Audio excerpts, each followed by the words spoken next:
Oh, you hear the pop of that soda can right there? That's a Sprite Zero Sugar Chill, cherry lime. You know what this pairs perfectly with?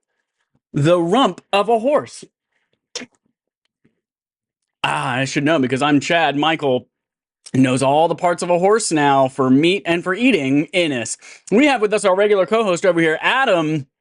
Do you prefer the neck, the flank, or the breast of the horse meat? Gumbert. I would say neck because it's closest to Chuck. I will also say, what is this? Season 13, episode 20 of King of the Hill, To Sirloin with Love. That's where Bobby Hill goes to college because he's really good at naming meats off of a cow. Okay. In that episode, it features Duff Goldman, famous chef. Oh. Do you think that chef was named after Jeff Goldblum? Duff Goldman, the man? Probably not. You don't know. How old is Duff Goldman? Maybe it was like Jeff Goldblum and The Simpsons were like his parents' two favorite things. Yeah. Well, he was born in 1974, so probably not. Well, Jeff Goldblum is old. Goldblum, birthday. Let's see. 1952. Oh, could be. And hold on. Jeff Goldblum, The Fly movie. Yeah. Okay. Release date. 1987. Wait a minute. Was that his first movie? I don't know. What was Jeff Goldblum's first movie? I don't have to be Hold here. on. I haven't introduced you yet. First movie. I can just exit so the call we and keep can working see on if Gaming Athlon. Duff was named for him. I also haven't gotten any exercise today. 1974. I actually woke Death up at Wish. 2 p.m., if you can believe it. That's not a lie, because I was up so late the night prior working on stuff. When was Duff born again, Adam? 74. All I had today was add a couple of crackers It absolutely with could have whipped happened. cream and one of those And banana that bread Mara rude bars. interrupting cow voice. Get it? Interrupting cow. The knock knock joke is Alex. Hold on. Alex, ribs played around, aka the bottom butt of the horse. Cosina, how are you? You should have said that mood interrupting cow. Man, oh man. Guys, it has been a Wait. month. You have to answer the horse meat question. Ribs plate or round, aka the bottom butt. Whatever meat goes into the Swedish meatballs, because I'll eat it that way. Let's go with that. Wow. Guys, it's been a month. Do they eat horses in Sweden? Chad, shut up. Chad, I'm not like at that point of tiredness where I'm just super snappy and angry, but I will be by the end of this podcast if you don't shut up, all right? Hold on. Smoked cured horse meat is widely available as a cold cut under the name Hamburgerkut, which literally means hamburger meat. These phonies, what I've been working on tomorrow when we record our Gaming Athlon thing at 9 p.m., which people listening to this podcast don't even know about because we haven't properly explained what that is. And they're going to just be so utterly in awe of what I've been working on. And they're going to be like, Cozy, man, we really shouldn't have talked over you for 5 minutes about horse meatballs and horse assholes and various ways that you can eat fucking horses, but the horse meatballs go up and down in Red Dead. All right, do we want to do a podcast or do we want to just speaking of podcasts, this is Respawn and Fired, the Kick-Ass Irreverent Gaming Podcast brought to you by Affable Idiots. We've already introduced the hosts. We are here normally at 8:30 Eastern Time every single Sunday. A little bit different stuff today. We just found horse meat and thought it was so important that we had to bring it to you 15 minutes early. And we weren't here last weekend, so we've got some stuff to catch up on. If you don't want to listen to us live on twitch.tv/AffableIdiots, you can catch us on demand on YouTube and podcast services on Tuesday mornings at 9 a.m. Eastern Time. We've got some things to talk about today. We've got some fun games to play, including TMI with NPD for 2017 coming up at the end of today's episode. But before we get into any of that, and before we talk about the main quest, Alex, tell me about how cooking with cooking. Fuck. all I have now in my brain is cooking in the kitchen with Cozy. Thank you, Adam. It's Cozy Bear's kitchen. Fuck, what is it, Alex? And tell us about it. It is Cozy Bear's Cooking. I have, of course, been live streaming Cozy Bear's Cooking Season 5 and dutifully sharing clips, highlight reels of the stream over the days following each stream. We just recently did our stream in which I made pudding chômeur, which is a classic Quebecois dessert. It's kind of like the number 2 to the number 1 that is poutine here in Quebec when it comes to iconic, deeply unhealthy foods for you to eat. And yeah, the final 2 episodes 5 and 6, are coming up over the course of the next 2 Wednesdays on the 31st of July and the 7th of August. So you can look forward to those. We'll say, it feels like a lifetime since I did the last episode of Cozy Bear's Cooking, even though it was just this past Wednesday, because I have been knee-deep preparing for our next Respawning Fire game show, exclusively for patrons for the first month in which it will be available. I don't want to go too much into that because I want to save the surprise for when we all sit down and record it together, which may or may not be tomorrow at 9 p.m., but nobody listening to this will, of course, be able to watch it live, which makes it kind of irrelevant for me to bring up that fact. But yeah, let me tell you, it's been a lot of work, but this will, if it's not going to be the most amount of hours I've spent working on a Respawning Fire project, this will definitely be the most visually and technically impressive thing I've ever made for the podcast. So we don't ever ask any of you people, listening to pony up money to us. We never ask you that you need to subscribe to us on Patreon or anything like that. But if there ever was a time, if you've thought to yourself, man, there will be one day where I'll finally subscribe to them on Patreon, toss them a buck, this is the time, because I think that you will be impressed with what I've been cooking up. Oh, also, I didn't ask Cozy to go that hard. I was just like, help me run it, and I haven't seen it yet. Apparently, he went off the deep end. Also, the theming of it would make most sense if you watch it sooner, maybe because the Olympics are happening, so the theming makes the most sense. So, for $1, just support your boys, you know? Is Celine Dion going to sing at it? No, but that the metal band will be. Cool. I didn't actually watch the opening ceremony. I just heard about Celine Dion, yeah. Who has stiff person syndrome. So, like, props to her for getting up and performing in front of the world at the Olympics in the middle of her battle with that syndrome. Anyway, Cozy, last question before we move on and talk about our main quest. Much of PAX East is a blur to me. And there were a lot of foods that you made and that you brought and that we bought. Was pudding chômeur, I feel like you said the name pudding chômeur a lot while we were there, but did you actually ever make it? Did we eat that? Did we consume that at PAX East? No. So what happened was either on the first day or the second day that I was there, I did a big grocery run where I bought a bunch of ingredients. I technically had all of the ingredients that I needed to make the pudding chômeur, and it was just that, you know, there were a lot of days where we ate out. We had a gigantic, humongous corner of candy, the hashtag Canadian Candy Corner, that we were just grazing from at all hours of the day. There ended up just not being a good moment to like sit down and devote an hour to whipping that thing up. So it never happened at that get together, but you can definitely look forward to it at a future get together, because the results were very scrumptious, and I definitely am gonna want to make it again. 2 more questions for you before we get into our main quest. When people say the word cozy, as in like C-O-Z-Y, like I hear this sometimes when people talk about cozy games. You mean K-O-Z-Y? Nope.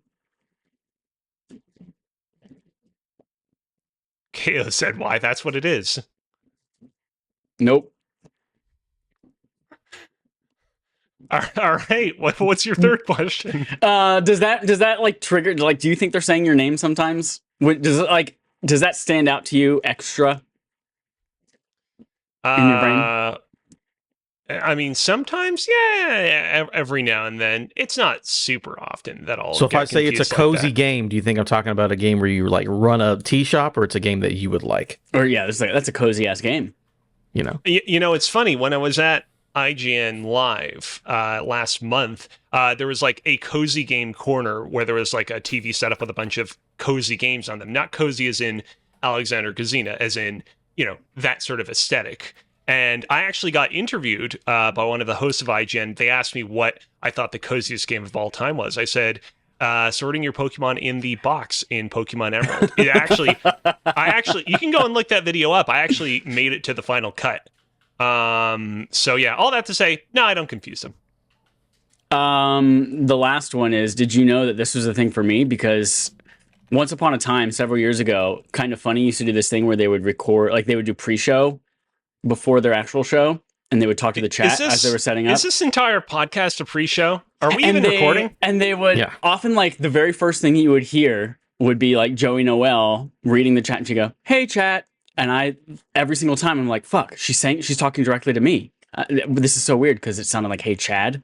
And interesting. Main quest, actors on strike. This comes from Randy, God, Michael, damn it, Andy Robinson at VGC. Video game workers who are members of SAG-AFTRA, the labor union for American actors, have called for strike action beginning July 26th. That's 2 days ago as of right now. That is 4 days ago as of you listening to this on demand. The strike was called after the union failed to negotiate acceptable protections around the use of AI for its members, it said. Here's a quote.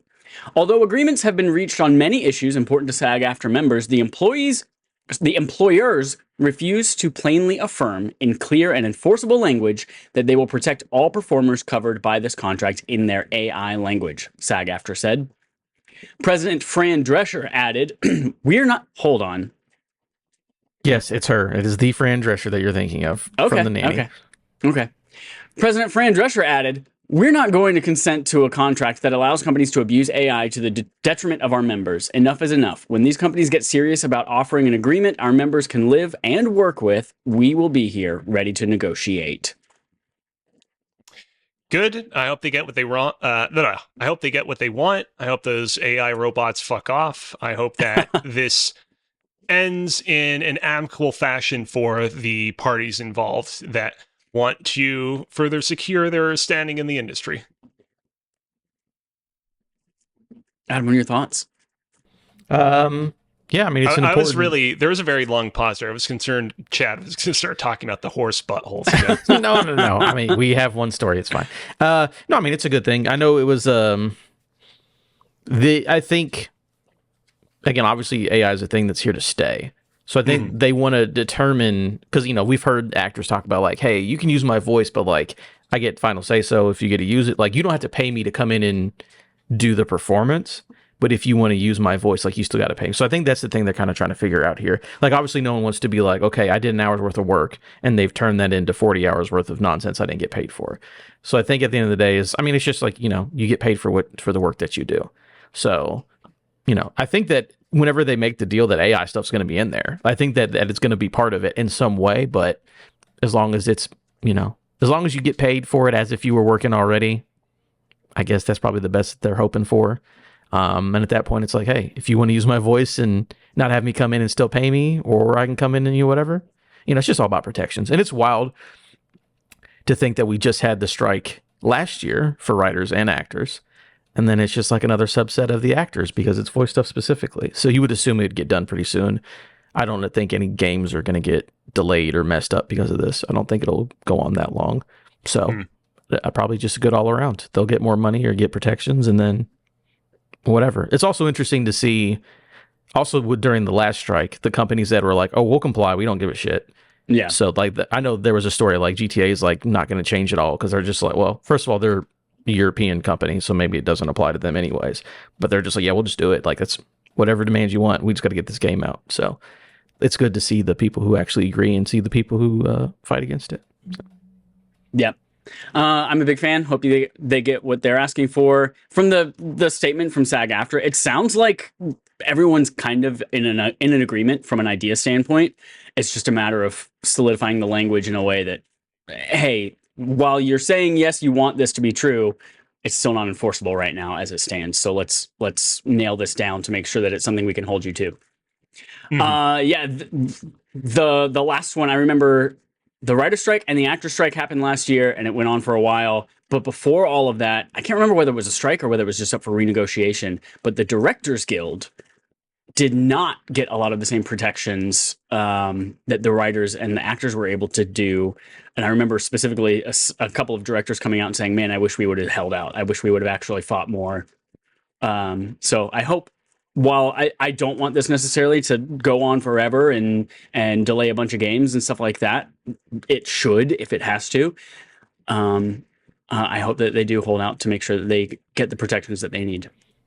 I mean, that is your only power whenever you work under a union, Right. is to be like, okay, we won't work then. So you never want to do it, obviously, because you need to make money to live. But Right. that's the only, like the directors, the actors got what they wanted, the writers got what they wanted, the directors not so much. So maybe you got to do it. I mean, it's what it is.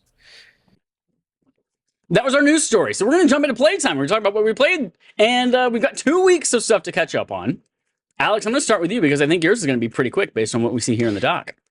Yeah. So at the beginning of this month, we announced that we were going to be playing Tomb Raider 2013 as our BARF game for this month. And you can look forward to our BARF review of that very, very soon. It's going to be before next week's episode, correct? That is what we have agreed on promptly. Perfect. And I said at the beginning of the month, I bet I could complete all 3 games within the month. Not only that, I bet I could platinum all 3 games within the month. I didn't platinum them, but I did complete all 3 games. Tomb Raider 2013, Rise of the Tomb Raider, and Eidos Montreal's Shadow of the Tomb Raider. Shadow the Hedgehog cross Tomb Raider? Let me tell you, I have many a thought that I want to share on this trilogy of games. If you guys who listen to Respawn Aimfire have been like, man, it's been a while that we've gotten a good old cozy bloodbath on our BARF episodes. These past few BARF episodes have been a little bit too milquetoast. Cozy hasn't had a whole lot to say. Oh boy, please. I know I've said multiple times throughout this podcast, please look forward to X, please look forward to Y stream, etc. But definitely look forward to this upcoming BARF episode of Tomb Raider 2013, because I am going to get deep into the thick of it. Dope. Can't wait. 1 week. Man, 1 week. Adam, tell me what you played this week and the week before, etc. What are these stand for? You ever just think about, what is this? What is this? Give you a second to look for one of them on here. I did play. I got a little pre-release code, but it's now available for everybody. The game that we played at PAX, Kriegsfront Tactics, has the prologue is now out on Steam, which is the PS1 inspired mech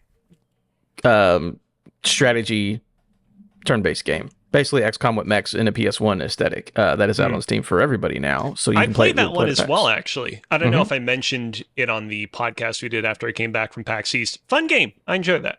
Yeah. So the prologue's out on Steam, so people who can now finally play that demo, which is very good. So that was fun to jump back into. Dope.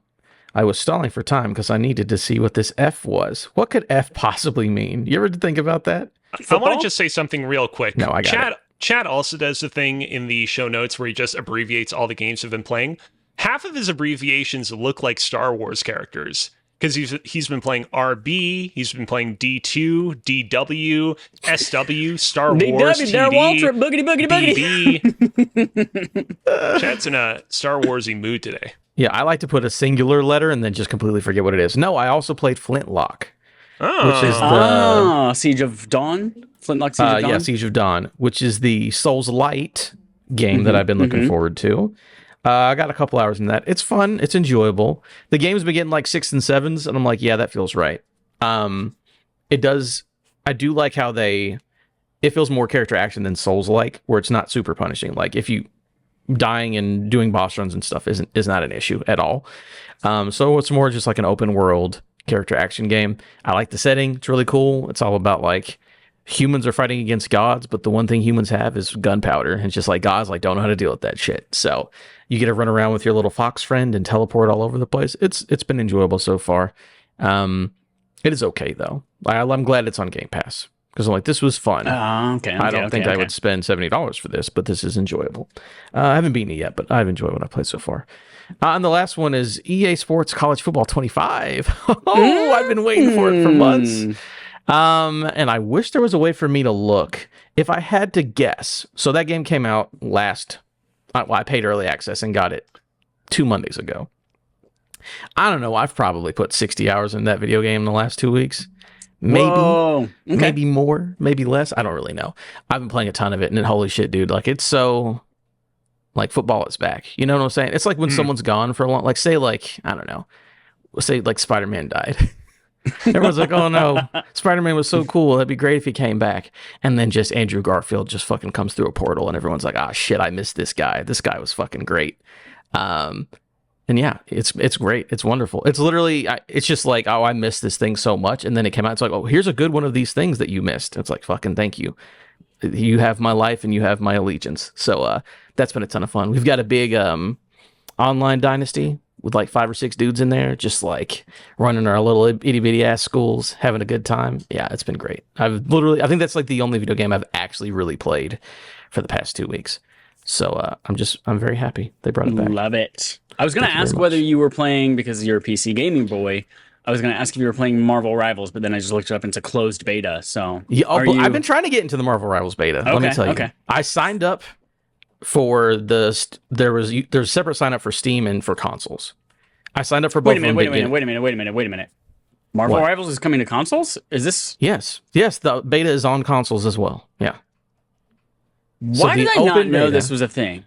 Because you don't pay attention to anything. You're too busy playing Destiny 2. I swear when they announced it was PC exclusive, and that's why I just straight up didn't care about it. It might have started on, but it's definitely on both. People are playing on console right now. So I applied for Steam and I applied for console. I didn't get either one of them. Apparently the code's been pretty hard to get. Every day, if you had watched 60 minutes of it on Twitch at 8 o'clock Eastern time, you get on the website and you can try to claim a key, and they are gone in 20 seconds. And I just keep forgetting to get on there at 8 o'clock.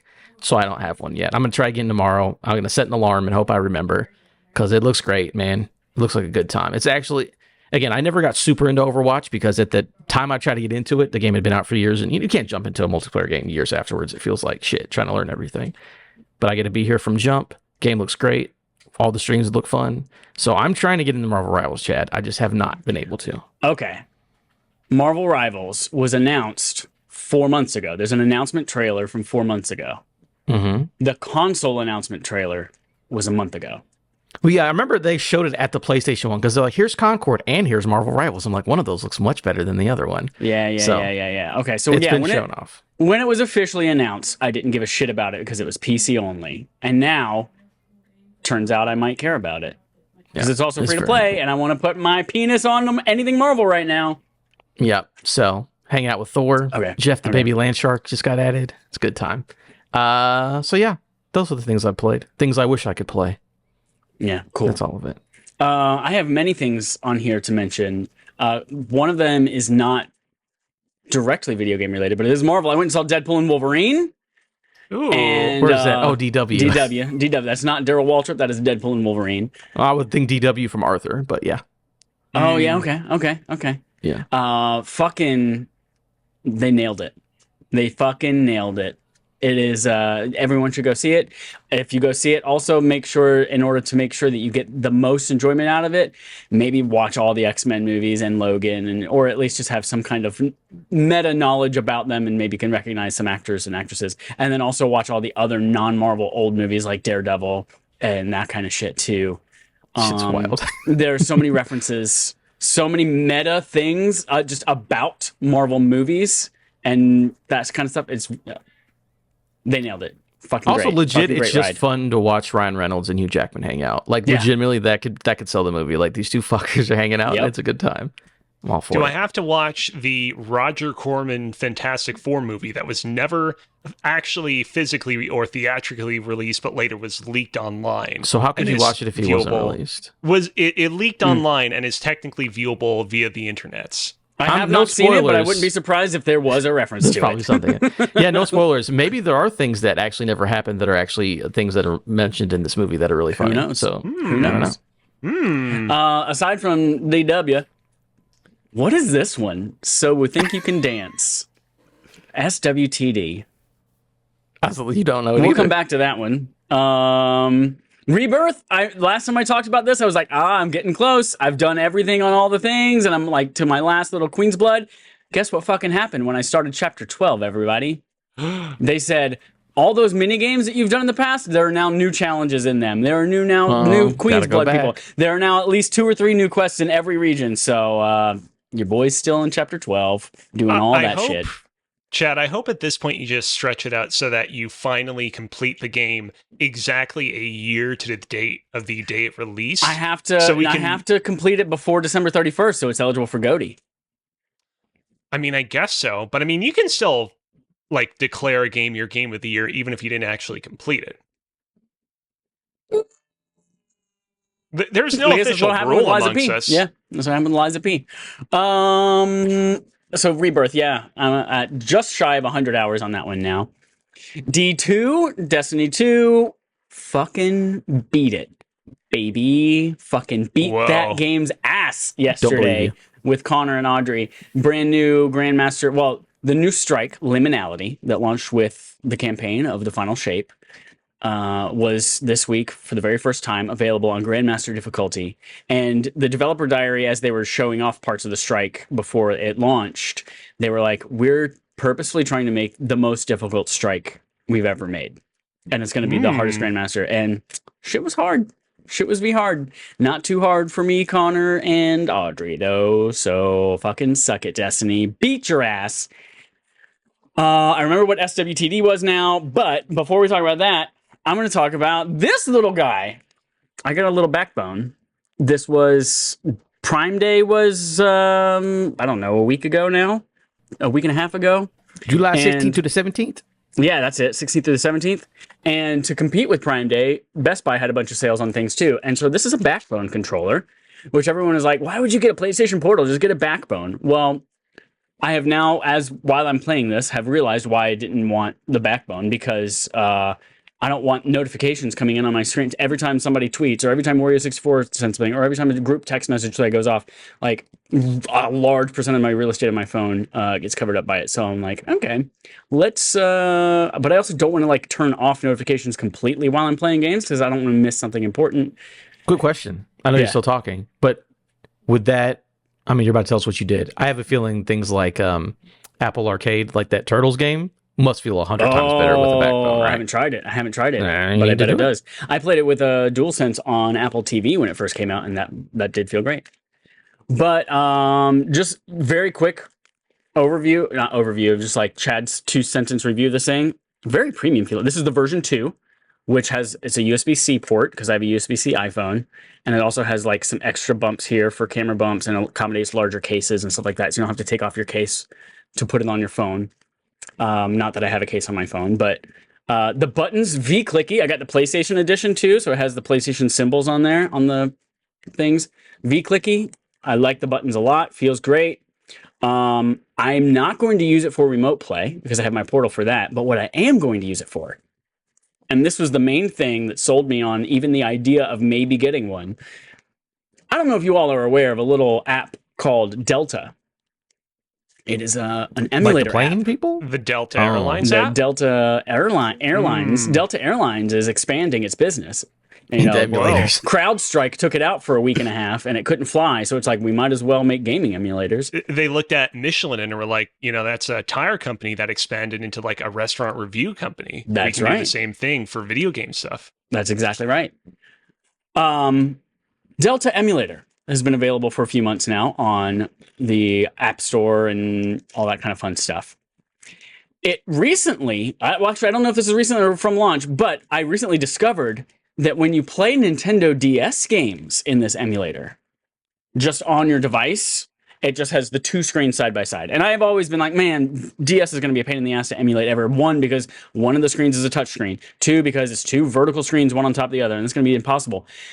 In steps Backbone and Delta Emulator app, when you are AirPlaying, so you're mirroring your screen of your phone to your Apple TV, the top screen shows up on the TV, the bottom touch screen shows up on your phone, and then you slap a bad boy on that thing, and it's basically a little cordless bottom half of a DS while you're looking at the top screen of all the stuff going on your TV. And of course, it's a touch screen, so the touch functionality works on the bottom screen. Now suddenly your boy's interested in emulating DS games, allegedly, maybe, who knows. So I think I tripped and fell, and a bunch of Pokemon games ended up on my phone somehow. And maybe a couple of just Zelda appeared games. there out of the blue. Amazing. Whoops, piracy. So I'm very excited to get into that. I have not actually started any of these things in earnest. I just started them up to like see how they performed and that kind of stuff. But I'm very excited about the possibilities that this may unlock. That might also feed into our barf for August. The poll is up right now. For those of you who are patrons, you have a very heavily weighted vote in our barf poll that is going for a week until the Sunday after this one. And our theme for August is Zelda handheld games. Handheld games from the Legend of Zelda franchise. They are Zelda Oracle of Ages, Zelda Oracle of Seasons, Zelda Phantom Hourglass, which is the DS one, and the Minish Cap, which is the Game Boy Advance one. Almost all of which I have not played. So I'm excited for just about any of these to win. Have played all of these games already, but it's genuinely probably been a decade since I last played any one of them. Minish Cap is probably the most recent one. And I was racking my brain, and I'm pretty sure I only played that game back in like 2014, last time I played it. So I'm happy to replay all of these. So definitely go vote in this poll. Go vote. If you're not a patron, you can still go to twitter.com/respawningfire and you can vote there. Your vote just doesn't count as much. And in fact, the winner of that poll only contributes one Patreon vote to the final results. Cool. So the last thing on here, this is actually legit a new-ish. It's a relatively new game. Still wakes the deep. Still wakes the deep. It's called Destiny 2. SWTD. It's not So We Think You Can Dance. It's Still Wakes the Deep. This is a game from the Chinese Room, who yeah. I know this game. Yeah, they made Everybody's Gone to the Rapture, which is one of my favorite games ever. They made one of the Amnesia games. They made something else. But I generally enjoy the type of stuff that they do and put out. This is a walking simulator game. So much so that there is a trophy called Walking Simulator that you earn if you don't run a lot in the game. In fact, if you sprint for 10 minutes or less total throughout your entire playthrough, then you get this trophy. That genre, I just want to say real quick, it's so funny because I remember a decade ago, the term walking simulator being such a buzzy word, and there being like a degree of apprehension and fear over how many games were becoming categorized, falling into that bucket, taking cues from that genre. I feel like a lot of people were concerned, like, oh man, is the entire gaming industry just going to turn into a giant walking simulator? And now I feel like, obviously, we still get games that you would quantify as walking simulators, like the one you're playing right now, but it doesn't really feel like the genre really exists with any great kind of relevancy anymore. Yeah, it's definitely, it was real big a few years ago. We've had like Dear Esther, we had Gone Home, we had What Remains of Edith Finch, even though that one's a little bit more gamey than walking. All the Fulbright games in addition to Gone Home. Yep. What's different about this one is that it is a horror game. And you do not, generally, games that are horror games with grotesque, monstrous creatures that you do not have any way to fight are usually a no-go for me. Like, I'm thinking Outlast, where you're just walking around with a camera and you're just fucking running and hiding. Amnesia. But this one, and Amnesia. In fact, we played Amnesia. We played one of the Amnesia games for a barf game a long time ago, and I played about 10 minutes of it and I said, nope. And, but this one sucked me in. I got sucked. This one sucked me. Because there's a little movie in 3 weeks coming out called Alien Romulus. Oh, and yes. It looks real good, real spooky. I, in fact, just today watched both Prometheus and Alien Covenant, and then 2 days ago watched Alien the Original again, and just because I'm prepped. And what sold me on this game is that I was listening to Easy Allies, and Michael Huber said it is a walking simulator version of The Thing and Alien. And I was like, fuck, now's the perfect time. I'm sold. So I booted this up yesterday, bought it. It's like $40, I think, full price. It's about a 5-hour game. And it is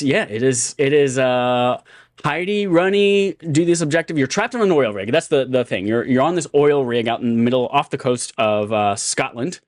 And Adam was wondering about how cunt was going to come up in this conversation.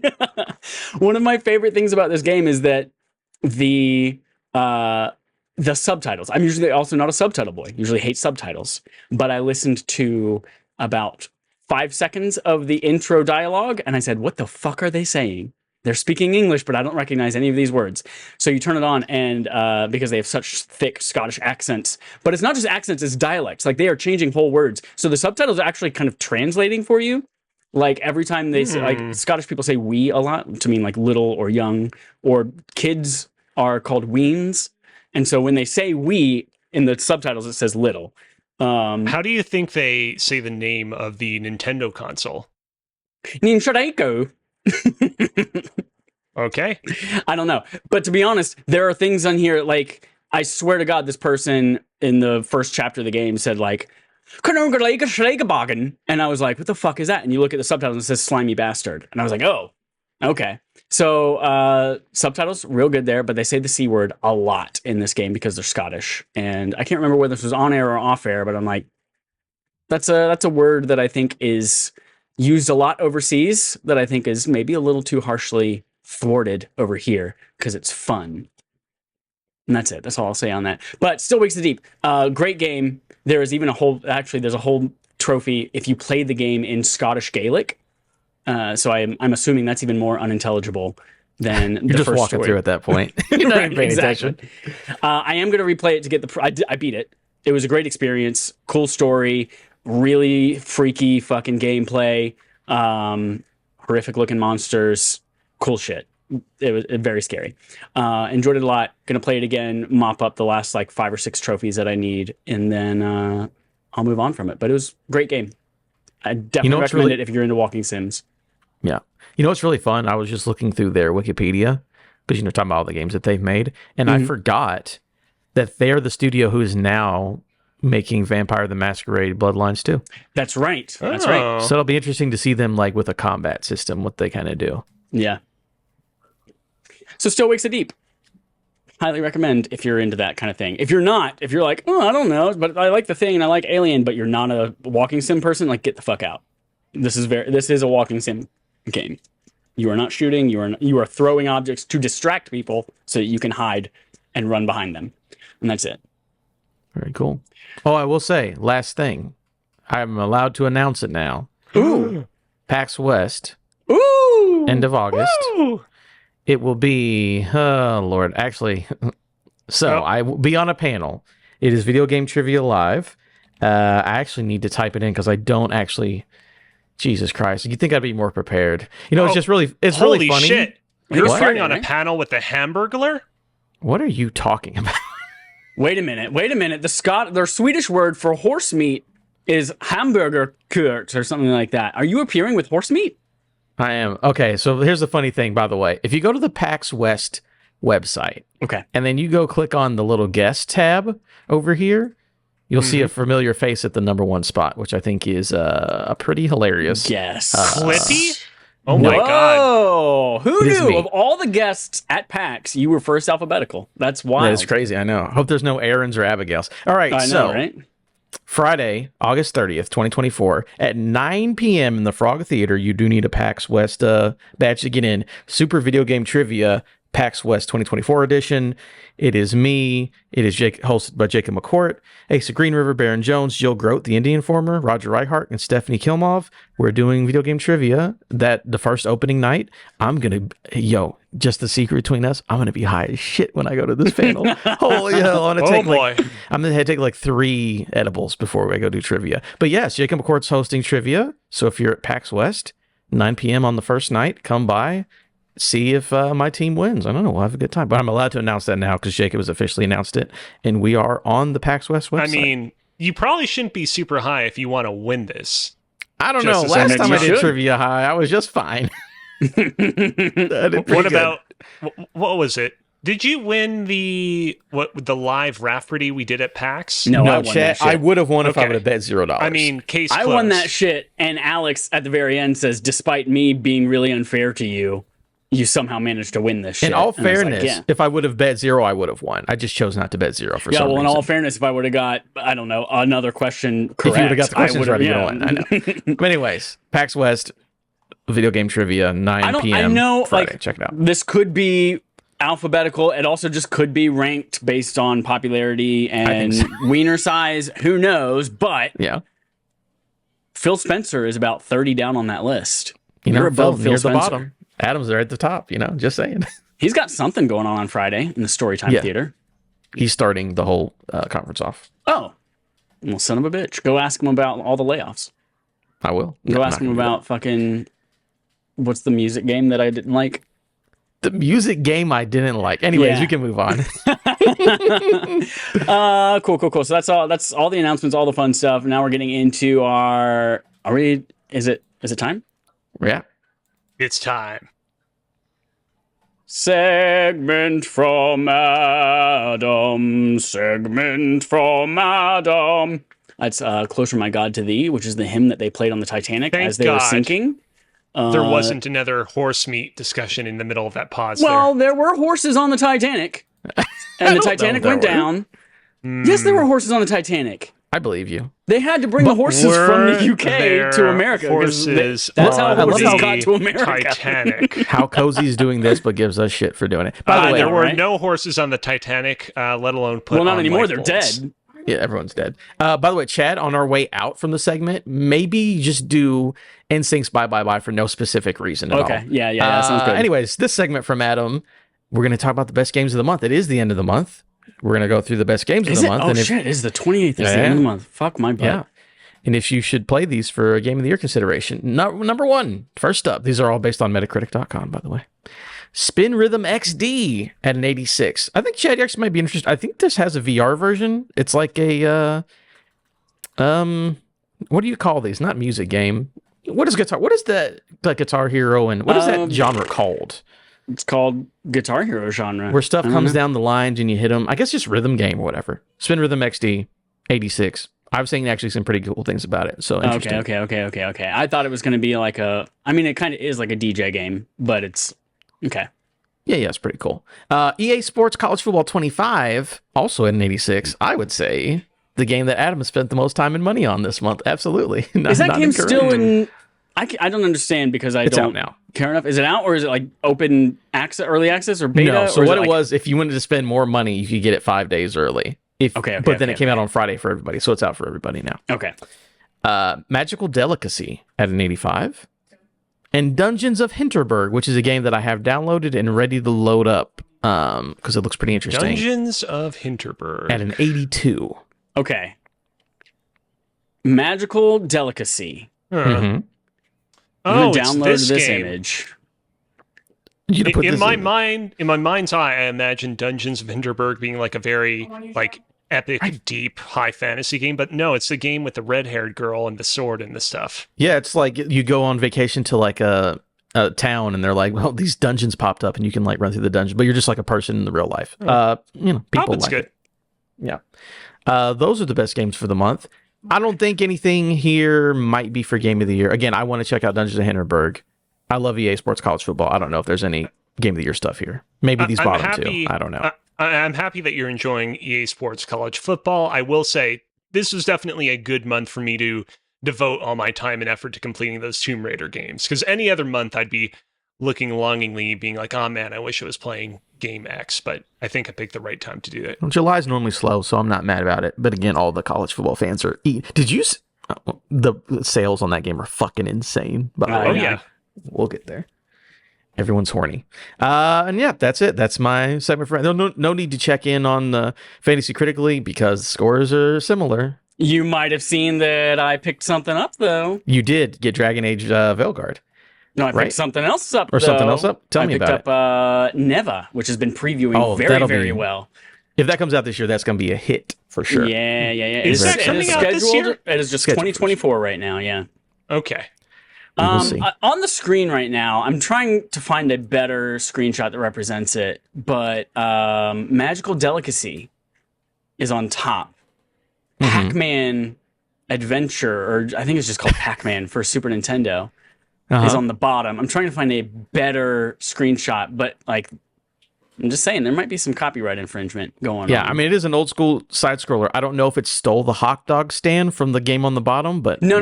perhaps. The frame specifically from the Pac-Man game I'm thinking of does not have the hot dog stand in it. Okay. But I can't find, I'm scrolling through all of this kind of stuff. Man, Inspired. talk about a game that was frustrating as fuck to play. Pac-Man on the SNES. I don't think I ever played that, but he's just like walking. You have to like you move him in a general direction, and then you have to push buttons at the right time as he passes things to like get him to pay attention. And it was like, and I'll like look at the thing, and then I'm like, I don't know what this is. I was like, well, that's not the fucking thing I told you to stop at. You stopped at the wrong thing. Dude, and then 90s gaming and then was he garbage. keeps walking, and you have to tell him to walk backwards, and you do that by like, and he just doesn't want to look, and then he's like looking backwards while walking forwards. Like, is that what you want? No, that's not what I want you to fucking do. Oh, that game makes my blood boil. That's been segment from Adam right now. Bye. We're going to go back to the three view of us. And that brings us to Game On Game Show. The Game On Our Game Show, we play a game called Game On, the Gaming Show on our Game Show. Game. We're going to turn it over to Alex Mufasa Cozina. Mufasa Cozina. My actual middle name is Matthias, but it's not on my passport, so debatable whether it still is my middle name. Today, we are going to be doing TMI with NPD for the year 2017. Now, here's the thing. We've been doing this game for a while now. We've been doing it all the way since the year 1995. This is the first year where it's like, oh shit, we have entered like the modern era. Obviously, 2017, like 7 years ago at this point, it's not like it was yesterday, but like we are definitely getting into a period of time where I can think back to distinctive moments, distinctive days, and I can imagine myself sitting there in the way that so many other years and memories feel like they're falling apart in my hands. Don't mean to get so wistful. Let's get on. There are legit modern consoles that have launched that are still around as primary methods of play. You know what's the closer we get to real time, the less my brain remembers. I think we're gonna be worse. Got that COVID fog. Right. Well, can I ask a question, Alex? Can you do I know it's been a very long time since we've kind of talked about what NPD does and doesn't measure. I know it's US based, but we're also starting to get in that weird point where like Fortnite comes around and suddenly there's a lot more free to play stuff, but microtransactions still account for money spent. How does NPD deal with, or does it not deal with those things? I think it's units sold, not money spent, right? Two quick things. Worth pointing out, the data that I get nowadays is pretty much exclusively from the Circana group because technically NPD doesn't really exist anymore. It was absorbed/evolved into Circana. So here's the thing. I have in front of me a screenshot from a tweet from Matt Piscatella, who works for the Circana group. The screenshot contains the top 20 games that release in 2017, and I'm just going to read verbatim what it says at the top of the screenshot. Okay. 2017 U.S. top 20 best-selling video games ranked on dollar sales, in brackets, physical and full game digital from the Nintendo eShop, PlayStation, Steam, and Xbox platforms for publishers in the digital leader panel. Digital reporting begins in 2012. Okay. So yeah, this is also funky because while something might have been the best-selling thing, it might not have been reported digitally by some of these publishers. So like, I know Nintendo normally doesn't report digitally for some weird reason. Hypothetically there were Nintendo games on this list, there hypothetically might be asterisks next to their names, and at the bottom there might be a little note that says digital sales not included for asterisk titles. Okay. All right, well, with that out of the way, quick bit of ground rules. The Chad lock is still in play, which means that you can Chad lock in after 2 guesses if you want to for any of the prompts. Sports games are out of play. This year's Call of Duty is out of play, and Grand Theft Auto 5 is out of play. When we come to any of those, we'll perhaps give you an opportunity to earn some bonus points. And of course, the list has been inflated to reflect the amount of sports games in the top 10s. Instead of doing 10 games, we will be guessing 13. Are we ready? Yep. Yeah. All right. Number 13. The 13th best-selling game of the year 2017 per the NPD group / Circana is a game that was developed here in Montreal. Ooh. It is a third-person action game with both single-player and multiplayer offerings. It was published by French video game publisher Ubisoft. And Assassin's Creed Unity? That is incorrect. Hmm. And its name is a phrase that one might yell while charging into battle. Oh, For Honor. Oh, That fuck. is correct.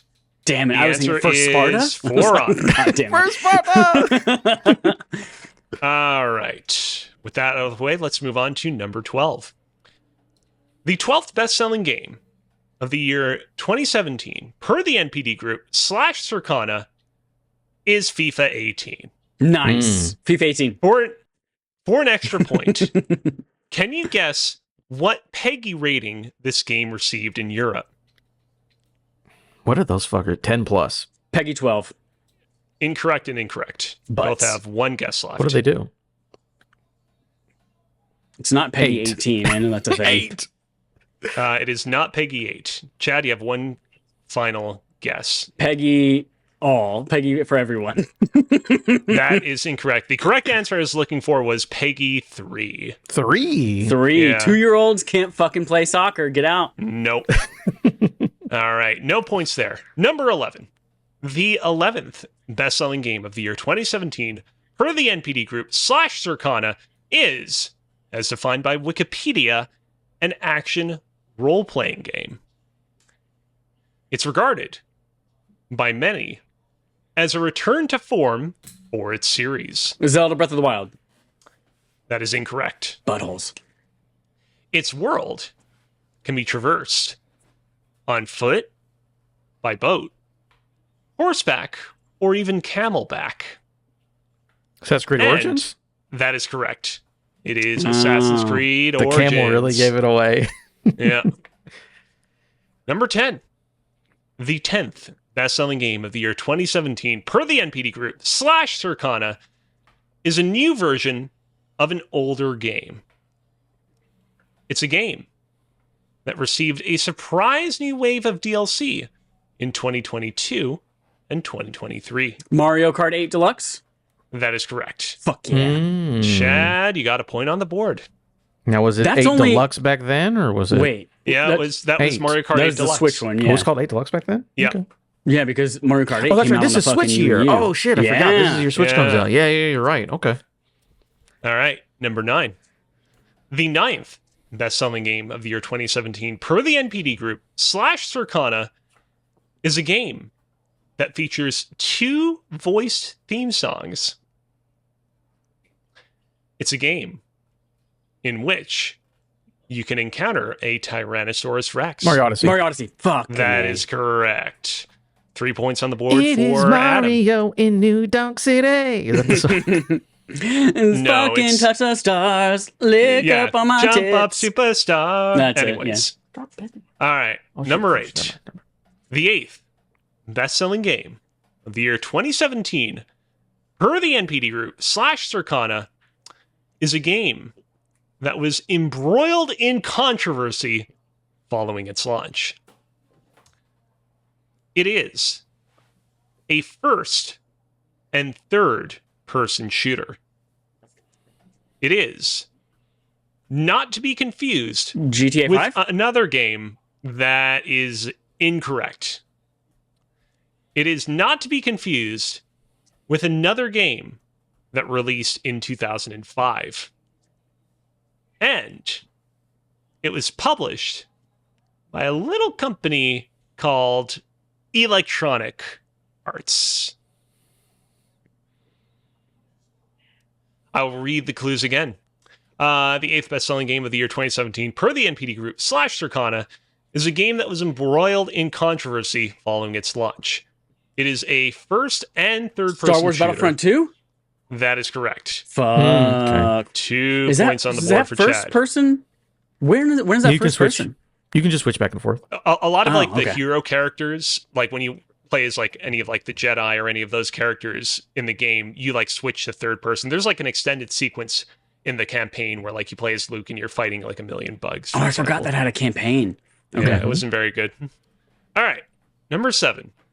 The 7th best-selling game of the year 2017 per the NPD Group / Circana is a third-person tactical shooter. It is the 10th installment in its sub-franchise, but it's the first to take place in an open-world environment. Its title contains the name of a famous author. Tom And Clancy, some would Ghost say Recon, Ghost Recon Wildlands. Breakpoint. Adam got there first. Fuck. It is Ghost Recon Wildlands. The one game on this list, I mean, well regarded, people like that one, but like completely forgot about it. Number 6, the 6th best-selling game of the year 2017 per the NPD Group / Circana is Grand Theft Auto 5. A small fun fact about Grand Theft Auto 5. It was developed using Rockstar Games' proprietary Rage engine. For an extra point, Rage. Can you tell me what Rage stands for? Really awesome game engine. Incorrect. Oh, that was a good one. That was a good one. Come on now. Really awful game engine. What a wild thing Also to name. incorrect. I'm telling you right here, don't get super creative. It is very Rage plain age and good. uninspired. That is also Rockstar incorrect. something game engine, but I don't know what the second word would be. You were one word off. It I is don't the know Rockstar Advanced Game Engine. Yeah, I would never have guessed advanced. All right. No points. Let's move on to number 5.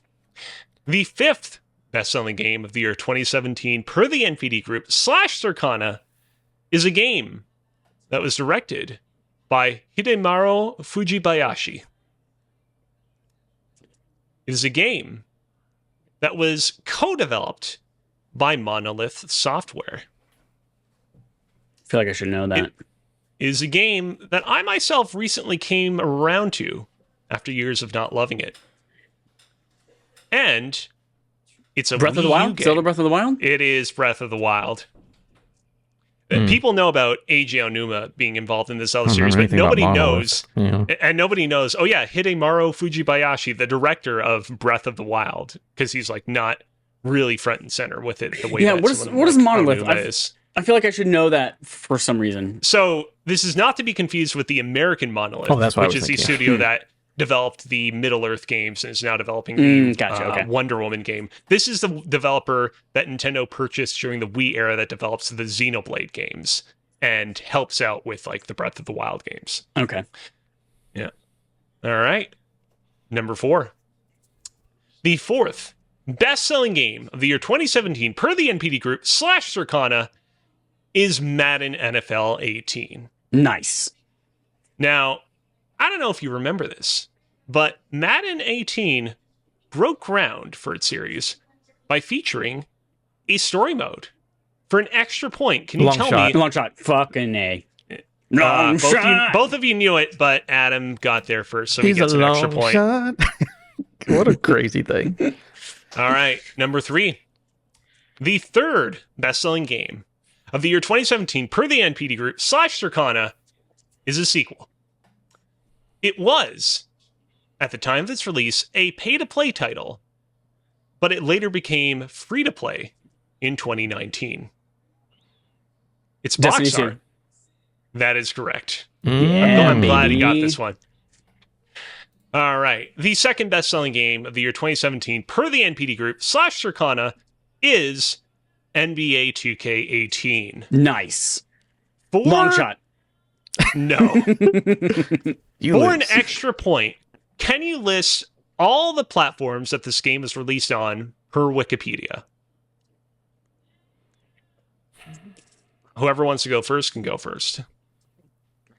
PS4, Xbox One, Wii U, Switch, PC, Incorrect. mobile. I'm going to say Yeah, that is incorrect. PC, Xbox One, PS4. I can't remember whether this is the one that got the really awful Switch port that people hated, but I'm going to say yes, it was. So I'm going to say Switch. That is incorrect. It was as definitely well. on 360 and PS3, wasn't it? The correct answer is it was on Microsoft Windows, Nintendo Switch, PlayStation 3, PlayStation 4, Xbox 360, Xbox One, Damn. iOS, and Android. Still on PS3. That's what? I mean, it's 4 only years been after. 2 years. It's only been 2 or 3 years. I thought 2013 was the This PS4. this was the last year that it appeared Yeah, there on you the Xbox 360 and PlayStation 3. And for context, Madden 18 didn't even come to either console this year. And finally, the number one best-selling game of the year 2017 per the NPD Group / Circana is this year's Call of Duty. Call of Duty. Can you guess which it was? World War II. No, that was the last one. That is correct. Oh, shit. That is correct. It is World War II. Really? Why did I we think it was mention? World I War feel II. like we mentioned that one last time. I don't fuck it. These run together. I do not know. Yeah. This was the interesting one because like for a very long period of time there was like a loud vocal amount of people that were like, man, we want Call of Duty to return to its roots. We want it to go back to World War One, Boots World on the War ground. II. You know, Battlefield 1 did really well. Everyone loved that. And we finally went back to World War II. Everybody, you know, enjoyed it for what it was. And then I feel like everyone was kind of like, okay, we had our fill. And I feel like you don't really have people complaining anymore, being like, man, I wish we got another Call of Duty that takes place in the olden days. No, old guns are old. You know, they suck. Yeah, gross. Surprised there are tanks. And we're going to go through some rubble in Europe. It's all the same. Yeah. And that's pretty much it. I got to be honest, I've not really been doing a good job of keeping track of score. How did I won, scores so. net out? It's tied. 5-5. Is it tied? Oh, I was like, I've been keeping track. Okay. Yeah, I figured. Yeah. I All won right, last time, didn't I, though? Yeah, sure. Why Yeah, not? that sounds right. Yeah, that sounds real right. Yeah, you know what? I'll just keep it at a tiebreaker today. I don't have any good tiebreaker questions. Good job, Chad. Me and you were great. Looking Yeah, over we the were rest so of good. the list, there's nothing like super surprising or interesting in the list. You have things like Injustice 2, Horizon Zero Dawn. The one that's like not like super surprising, but it is like, oh man, that was certainly a generation ago, is at number 16, Mass Effect Andromeda. I was wondering when you were talking about EA, I'm like, is that Mass Effect? But no, it's not. Yeah, it's interesting because like I feel like nowadays when we think about like these big old AAA games that completely tank upon release, we think about, you know, your Suicide Squad, Kill the Justice Leagues that like both review poorly and sell peanuts. But like Mass Effect Andromeda, that was a game that like people were really anticipating and clearly went out in droves enough to have it chart on this list. I'm surprised we didn't play that game see at some point. 1-2 switch on there. Nobody wants to eat a sandwich or hold Dame Deezy's balls or I mean, what's or funny snipper is like clips. We didn't see snipper clips on there. Yeah. I So don't many know about sales. Snipper's clips. I would not be surprised to learn that like 1-2 Switch is like within like the top 40 best-selling Switch games, but it is not on this list. And that is the end of TMI with NPD for the year 2017. Woo! Thank you, Alex. That's it for Game on Game Show. That is it for episode 362 of Respawn Aim Fire. You got some homework. You want to play a mobile Zelda game? Well, not mobile necessarily, but handheld Zelda game? Well, go tell us which one you want us to play. You've got GBA, GBC, DS. All those options are on the table. Go to patreon.com/respawnaimfire to cast your vote now, or go to twitter.com/respawnaimfire if you want to cast your vote now, but not have it count as much, but still participate. Please do both. And while you're there, as Alex mentioned, there is a Patreon exclusive version of our RAF game show up each month just for patrons, and then it will come to normies after that. So right now, if you are listening live, or if you are listening the day of this release, you get... Oh, it's the one where me and Joel battled with Who Wants to Be a Millionaire? Locked and Loaded. Yeah, so that was a close one. That was a nail biter. That was good. And I don't know, Adam was in outer space or something like that and calling in from dinosaur times. You'll have to watch it to figure out what that means, but it's all real things that happened. If you are not a patron, you will get that starting on the first week of August, and then everyone else, you're going to get the big, giant, spectacular thing Alex has been referencing this entire time that I don't even know what it is, how the gameplay works, what it looks like, but I cannot frickin' wait. So go do that over on patreon.com/respawnaimfire, and Cozy Bear's Kitchen. It Cozy is Bear's Cozy Bear's Cooking. Cooking, Oh, which you can find on twitch.tv/Cozy Bear Live, KOZIBEARLIVE, and youtube.com/@Cozy Bear Live, spelt the same way. There are 2 upcoming episodes, one which will premiere on Wednesday, July 31st at 5 p.m. Eastern Standard Time, and the second one, August 7th at 5 p.m. Eastern Standard Time. And if you're going to PAX at the end of August, go see Adam and the rest of the crew over playing trivia. Hell yeah. Friday night, 9 p.m. What is it? What theater? Dreambox? Frog Box? Theater. Frog Theater. That's it. Ooh. Go do that. And until next time, folks, thanks so much for listening. Here's our usual sign off. If I knew you were coming, I'd have baked a cake.